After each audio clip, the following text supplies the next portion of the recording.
mudah-mudahan menjadi wawasan baru bagi masyarakat yang belum tahu dan menjadi tayangan hiburan bagi para peternak yang sudah.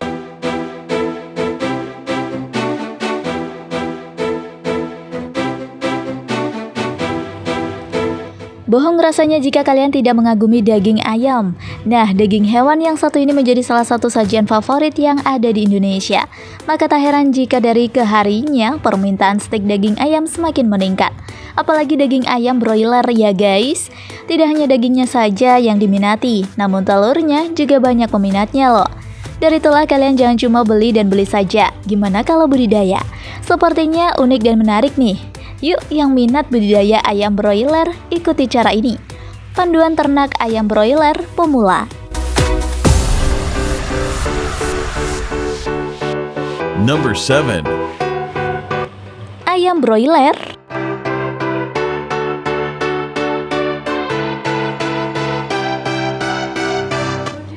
Mungkin kalau istilah ayam broiler, kalian sedikit masih terlihat bingung dengan kedengarannya asing ya guys. Namun perlu kalian tahu, jika ayam broiler ini seringkali disebut dengan ayam pedaging, di mana ayam ini merupakan salah satu jenis ras unggulan yang menjadi hasil persilangan dari bangsa-bangsa ayam yang memiliki daya produktivitas tinggi. Terutama jika kalian lihat dari segi produksi daging ayamnya ya guys. Ternyata tidak terlalu sulit jika kalian ingin mencoba membuka sebuah usaha budidaya ayam broiler ini. Sama halnya dengan ayam-ayam pada umumnya saja, namun ada sebagian yang berbeda. Nah, apa kalian sudah tahu perbedaan khusus antara ayam broiler dengan ayam kampung? Bedanya cukup jauh ya guys. Coba deh kalian pahami ini dulu sebelum pada akhirnya memutuskan untuk budidaya ayam broiler.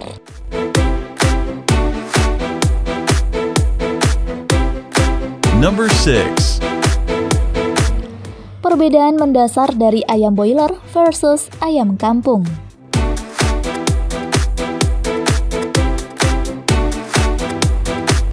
Ayam kampung sendiri merupakan salah satu jenis ayam yang banyak dimintai, baik daging ataupun telurnya yang sangat baik untuk tubuh.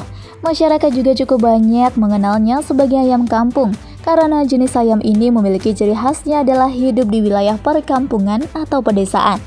Maka dari itu banyak orang yang beranggapan jika biasanya pemberian pakan ayam pun juga terbilang masih sangat alami dan jauh dari bahan-bahan kimia, tidak seperti ayam yang lainnya.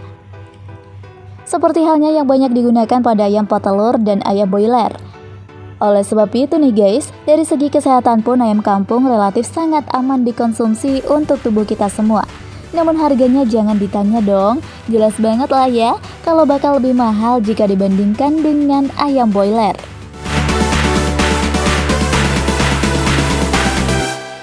Number 5. Menentukan kandang.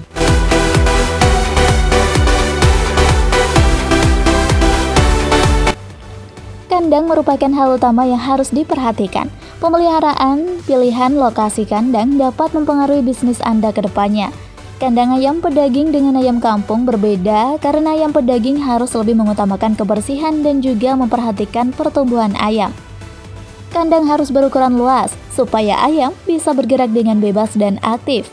Selain itu, kandang harus dipastikan mendapat sinar matahari cukup dan juga ventilasi yang cukup agar meningkatkan pertumbuhan ayam. Selain itu, suhu kandang juga harus diperhatikan dan disesuaikan dengan umur ayam.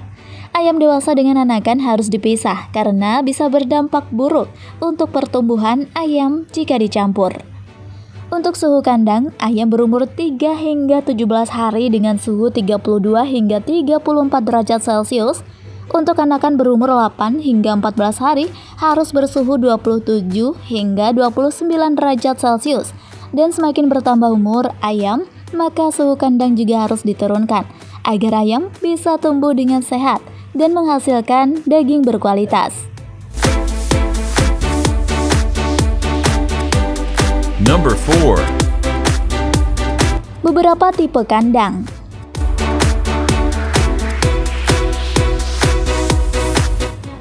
Sedangkan untuk tipe kandang ayam pedaging bisa dipilih antara kandang tipe panggung dan juga kandang postal.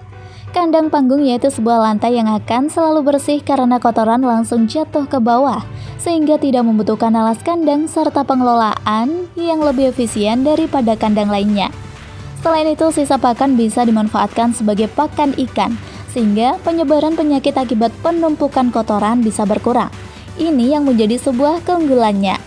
Sedangkan untuk kandang postal atau lantai memiliki kelebihan lebih disukai peternak, karena lebih mudah dan lebih murah, namun kandang harus ditutupi dengan plastik agar tetap hangat dan juga suhu di dalamnya terjaga. Sedangkan untuk lantai kandang terbuat dari tanah yang dikeraskan, beton atau juga bisa kayu. Cukup sederhana memang ya sahabat. Sedangkan untuk dinding harus terbuat dari bata atau beton yang kuat dengan ketinggian sekitar 30 cm.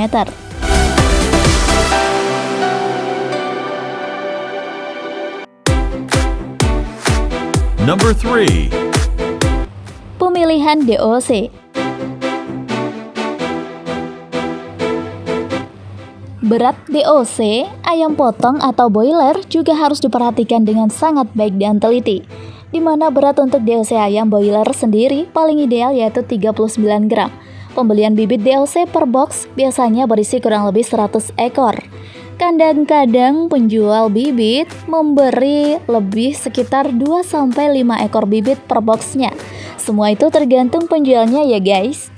Jika Anda menyukai video ini, silahkan klik like dan subscribe untuk mendapatkan video update terbaru dari kami. Jadi, kalian bisa membelinya di tempat yang sudah terpercaya akan kualitasnya. Jangan hanya mengandalkan harga yang lebih murah ya, karena kualitas juga mempengaruhi perkembangan ayam tersebut di kemudian hari.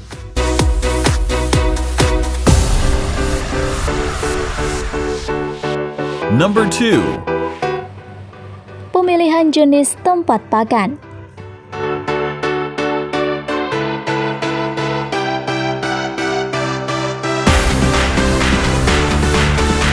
Tempat pakan dan minum ayam juga perlu diperhatikan dengan seksama. Tempat pakan berfungsi agar pakan tidak tercecer dan berhamburan sehingga bisa menjadi kotor. Tempat pakan berbeda antara ayam kecil dan ayam besar. Untuk ayam yang masih kecil atau DOC memiliki tempat makan yang berbeda. Feeder chick tray merupakan tempat pakan untuk DOC dengan bentuk seperti nampan untuk memudahkan DOC makan. Feeder chick tray dapat digunakan DOC sampai ayam umur 7 hari. Pergantian feeder chick tray ke tempat pakan galon dilakukan secara bertahap dengan tujuan untuk memberi kesempatan pada ayam supaya dapat beradaptasi dan mampu menjangkau pakan di galon terlebih dahulu secara sempurna.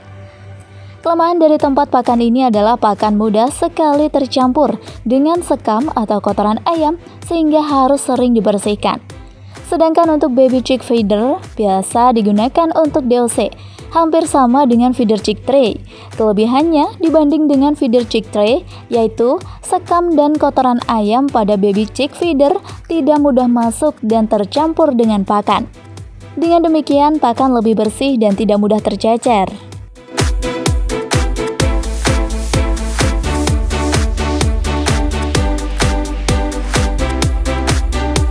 Number 1. Pemilihan jenis tempat minum.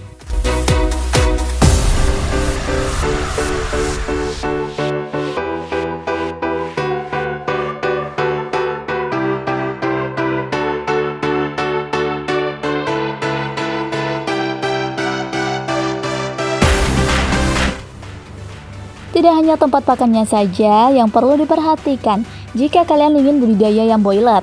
Namun, untuk tempat minumnya juga perlu diperhatikan dan dibuat sebagaimana persyaratannya. Untuk memenuhi kebutuhan air pada boiler diperlukan tempat minum dengan jumlah yang cukup dan kondisi yang baik dan juga bersih. Kalian bisa memilih tempat minum sesuai dengan keinginan salah satunya, yaitu tempat minum manual. Tempat minum ini biasanya digunakan saat ayam baru datang sampai umur sekitar 6 hari, tergantung perkembangan ayam. Setelah ayam bisa minum di tempat minum yang besar, tempat minum ini tidak lagi digunakan sebagaimana mestinya. Dengan memiliki kapasitas tempat minum ini mulai dari 3,6 sampai 7,2 liter. Langkah-langkah selanjutnya sudah bisa dilakukan dengan cukup mudah dan gampang. Kalian cukup perhatikan kondisi kandang yang sehat, maka ayam akan juga ikut sehat.